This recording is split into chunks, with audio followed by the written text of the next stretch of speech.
صفحہ نمبر 170 اور 171، 170 اور 171۔ یہ تیسرا ویلاگ چل رہا ہے سن 1 ہجری ہجرت، یہ ہجرت کا ویلاگ ہے۔ 1 2 بیان ہو چکے ہیں، یہ تیسرا ویلاگ ہے۔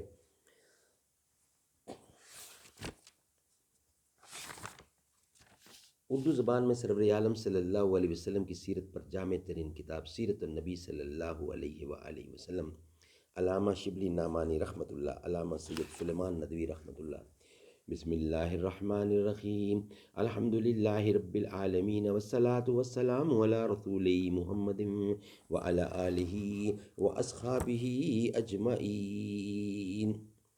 حضرت ابو بکر کے بیٹے عبداللہ جو نوخیز جوان تھے، شب کو غار میں ساتھ سوتے، صبح منہ اندھیرے شہر چلے جاتے اور پتہ لگاتے کہ قریش کیا مشورہ کر رہے ہیں۔ جو کچھ خبر ملتی شام کو آ کر حضرت صلی اللہ علیہ وسلم سے عرض کر دیتے۔ حضرت ابو بکر کا غلام کچھ رات گئے بکریاں چرا کر لاتا اور آپ اور حضرت ابو بکر ان کا دودھ پیتے۔ 3 دن تک صرف یہی غذا تھی، لیکن ابن ہشام نے لکھا ہے کہ روزانہ شام کو حضرت اسما رضی اللہ گھر سے کھانا پکا کر غار میں پہنچاتی تھیں۔ اسی طرح 3 راتیں غار میں گزریں۔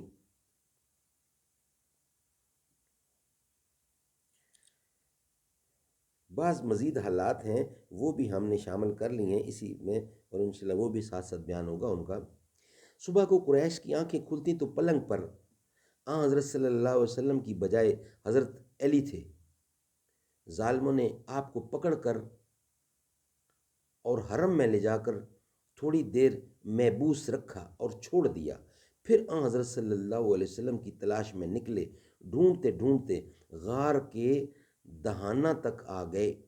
آہٹ پا کر حضرت ابو بکر غم زدہ ہوئے اور حضرت صلی اللہ علیہ وسلم سے عرض کی کہ اب دشمن اس قدر قریب آ گئے ہیں کہ اگر اپنے قدم پر ان کی نظر پڑ جائے تو ہم کو دیکھ لیں گے۔ آپ نے فرمایا لا تحزن ان اللہ معنا، گھبراؤ نہیں، خدا ہمارے ساتھ ہے۔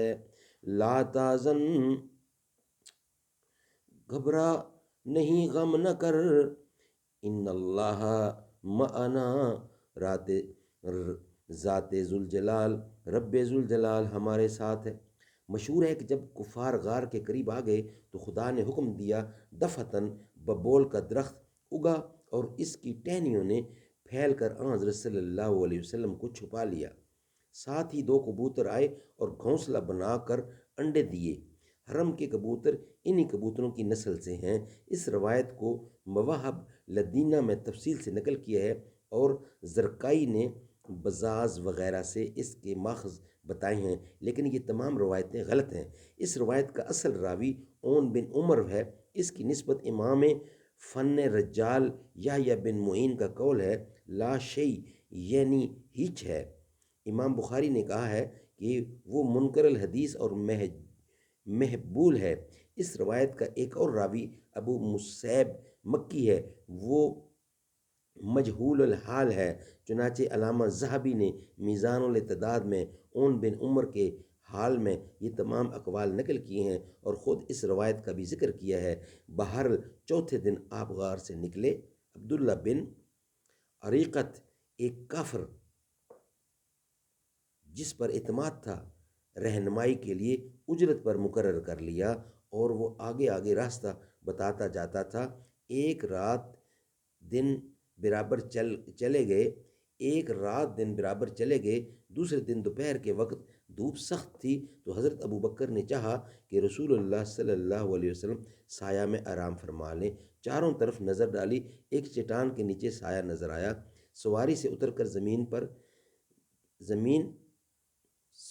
کر زمین جھاڑی یعنی صاف ستھری کی، پھر اپنی چادر بچھا دی۔ حضرت صلی اللہ علیہ وآلہ وسلم نے آرام فرمایا تو تلاش میں نکلے کہ کہیں کچھ کھانے کو مل جائے تو لائیں۔ پاس ہی ایک چرواہا بکریاں چرا رہا تھا، اس سے کہا ایک بکری کا تھن گرد و غبار سے صاف کر دے، پھر اس کے ہاتھ صاف کرائے اور دودھ دوہا۔ برتن کے منہ پر کپڑا لپٹ دیا کہ گرد نہ پڑنے پائے۔ دودھ لے کر آن حضرت صلی اللہ علیہ وسلم کے پاس آئے اور تھوڑا سا پانی ملا کر پیش کیا۔ آپ نے پی کر فرمایا کہ کیا ابھی چلنے کا وقت نہیں ہے؟ آفتاب اب ڈھل چکا تھا، اس لیے آپ وہاں سے روانہ ہو گئے۔ انشاءاللہ اس کا بقیہ حصہ، ہجرت کا بقیہ حصہ نیکسٹ ویلاگ میں بیان کیا جائے گا۔ صدق اللہ العلی۔